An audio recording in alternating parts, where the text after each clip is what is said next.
Okey, so sekarang kita dah masuk bab 6, iaitu bab imbangan duga. Okey. Apa itu imbangan duga? Imbangan duga ialah senarai baki debit dan baki kredit akaun-akaun ledger pada tarikh-tarikh tertentu. Maksudnya, lepas kita dapat dokumen semua, kita akan buka buku catatan pertama iaitu jurnal am, jurnal khas, buku tunai dan buku tunai rucik. Lepas tu kita buka ledger. Setiap apa yang ada di buku catatan pertama kita postkan ke ledger. Selesai buat ledger, kita akan dapatkan baki HB dan baki BB. Okey. So, imbangan duga ni dia mengutip semua baki-baki BB yang ada pada ledger. Okey, dikumpulkan di sini. Di mana? Di imbangan duga. Sebab tu imbangan duga ialah senarai baki debit iaitu baki BB lah. Debit dan baki kredit akaun-akaun ledger pada tarikh tertentu. Apakah fungsi imbangan duga? Fungsinya yang pertamanya menyemak ketepatan catatan bergu. Adakah betul catatan kita dalam ledger?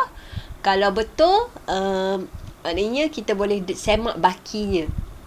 Di sini ilmu ableh digunakan. Maksudnya kalau ledger yang kita buka itu ledger aset, so baki BB-nya akan duduk belah debit. Okey, menyemak ketepatan. Kalau kita buka untuk hasil, baki BB-nya akan duduk belah kredit.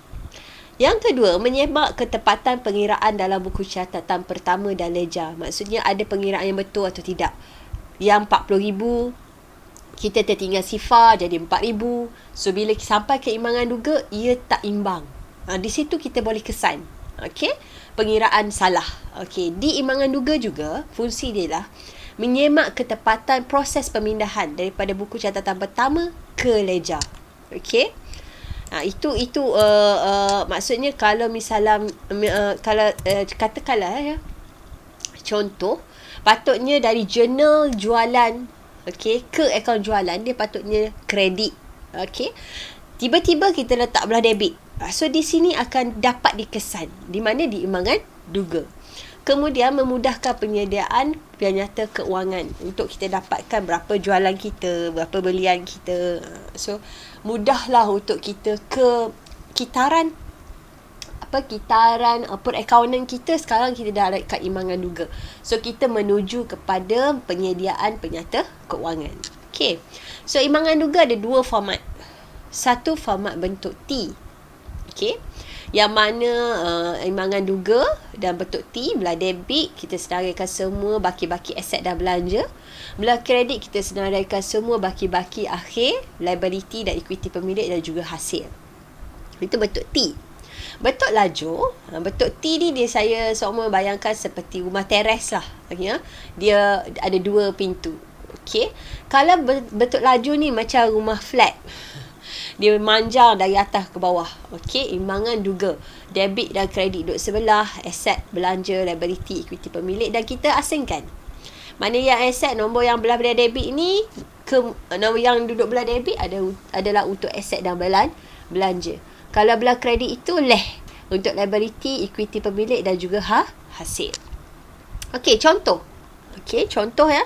Contoh yang saya ambil daripada buku teks anda, iaitu pada muka surat 189.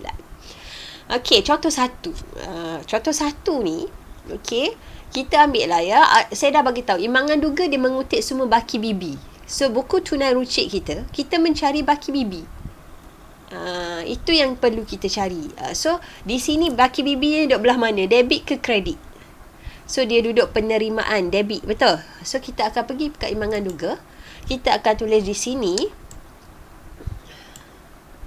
Di sini kita akan tulis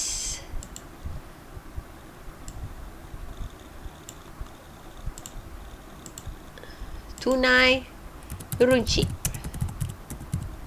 Okey, berapa tunai runcit kita? 70. Ini bentuk apa ni? Kalau ada kiri dan kanan macam ni, dia ada dua pintu. Pintu butiran dua butiran. Ini dia dalam bentuk T. Okey, ini imbangan duga berbentuk T. Kita kena tulis nama perniagaan. Okay, perniagaan Farhan Iskandar. Imbangan duga pada bila? Ini tajuk dia ya. Tajuk mesti ada. Wajib ada nama perniagaan. Okay, sebab kita tak tahu imbangan duga ini untuk siapa. Untuk syarikat apa. Okay, next. Kita pun tengok dah dalam buku tunai rucik dah ada baki bibi. Buku tunai. Ini saya petakkan. Ini yang perlu kita ada dalam imbangan duga. Kita mengutip. So buku tunai, baki bibi kita duduk belah debit. So kita terus tulis. Ini adalah tunai. Ini adalah bank. So tunai kita berapa? Tunai kita 3,600. Okay. Bank kita berapa bank kita? 35,700. Betul ya? 35,700. Itu tugas kita lah. Okay. So sekarang ni kita pergi pada muka surat seterusnya. Okay. Kita pergi pada muka surat seterusnya, mengutip juga akaun modal. Cari baki bibi dia. Bukan baki HB, baki bibi yang bawah. Okay. Dia duduk belah kredit. Betul. Akaun modal, jangan siapa-siapa tak kenal lagi. Okay. Ini belah debit, ini belah kredit. Betul ya? Okay. So, di sini duduk belah kredit. So, kita pergi belah kredit. Kita tulis modal. Sekejap ya. Modal. Kita tulis apa? Modal. Duduk belah kredit lah. Sebab dia baki bibi duduk belah kredit. So, kita patuh pada nombornya. Alatan pejabat duduk belah debit. Sebab dia aset. Kan? Logik lah. Ini kita nak semak ni. Masa di sinilah kita dah boleh semak. Catatan kita betul atau salah. 3,500. Akaun belian. Belah debit juga. Belian belanja. Okay. Berapa jumlahnya? 7,500. Okay. Habis muka surat tu kan? Okay. Kita pergi muka surat seterusnya. Kerja kita nak mengutip baki bibi kita. So, jualan. Belah kredit sebab dia hasil. Okay. Ni 2830. Lagi akaun pulangan belian, sebab dia kontra kepada belian. Belian belah debit, pulangan belian akan duduk belah kredit sebanyak 350.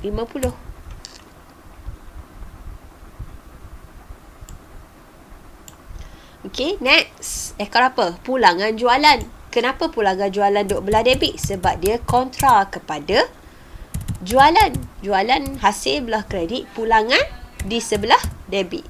Okey. Akaun ambilan. Ambilan adalah kontra bagi modal. Okey.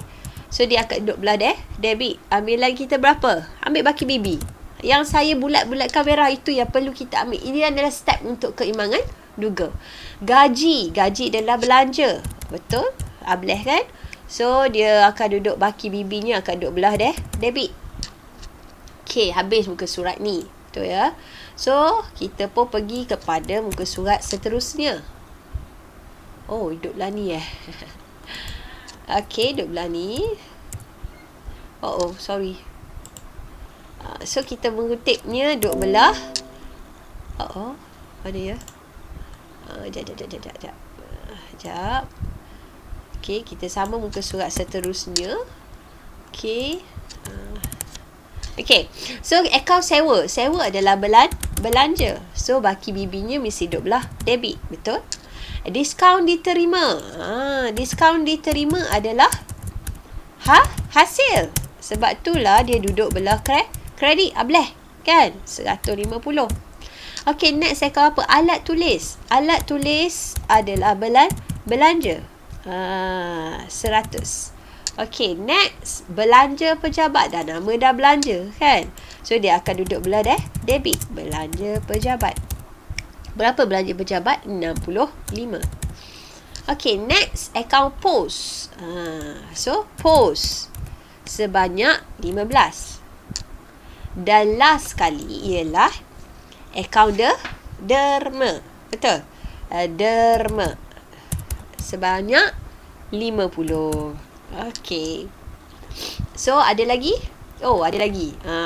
So, next, kita pergi kepada muka surat seterusnya, iaitu muka surat 193. Samalah, kita mengutip baki bibi. Okay. So, kita cuba tengok. Akaun belum bayar syarikat Happy Bee. Dia tiada baki BB, HB dia. Sebab kita dah langsai lah tu. Jadi namanya tak perlu ada di imbangan duga. Sebab apa? Sebab tiada baki. Okay, next. Akaun belum terima Syamil. Akaun belum terima Syamil. Duduk belah mana baki bibi? Belah debit. So, kita pun letaklah nama dia, akaun belum terima Syamil. Ya, kena tulis nama dia. Kena penuh. Sebab apa? Sebab kita ramai akaun belum terima mungkin. So, kita hendak mengetahui baki hutang Syamil ada berapa. Okay, baki hutang Syamil ada berapa. Okay, boleh? So, sekarang habis dah akaun. So, kita campurlah semua yang ada belah debit ini. Berapa dapatnya? Kan? Berapa dapat dia? Dia sepatutnya ada sum. Sekejap ya. Saya tengok ya.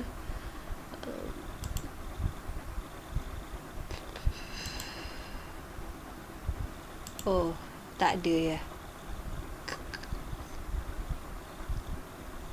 So, kita tekan calculator, tengok dia berapa dia punya total semua. Tambah semua, dapatlah 53,300. Belah kredit pun mesti sama. 5330 ya. 330. Yang ini pun mesti 53,330. Inilah dinamakan imbangan duga. Imbangan duga adalah step setelah kita buat ledger. Selagi tidak ada baki bibi, selagi itu tidak boleh kita sediakan imbangan duga. Ini bentuk T. Okey, ini berbentuk T. Kalau berbentuk penyata, macam mana? Kalau bentuk penyata, macam mana imbangan duga dalam bentuk penyata? Ia sangat mudah. Ya, dia senaraikan sahaja. Mana belah debit, mana belah kredit. Okay, yang mana belah kredit, letak belah kredit. Mana yang belah debit, kita letak belah debit. Dua-dua boleh diterima. Okay, tidak ada halangan. Okay, siapa yang nak buat macam ni boleh. Ataupun bentuk penyata pun boleh. Ataupun bentuk lajur. Okay, itu sahaja.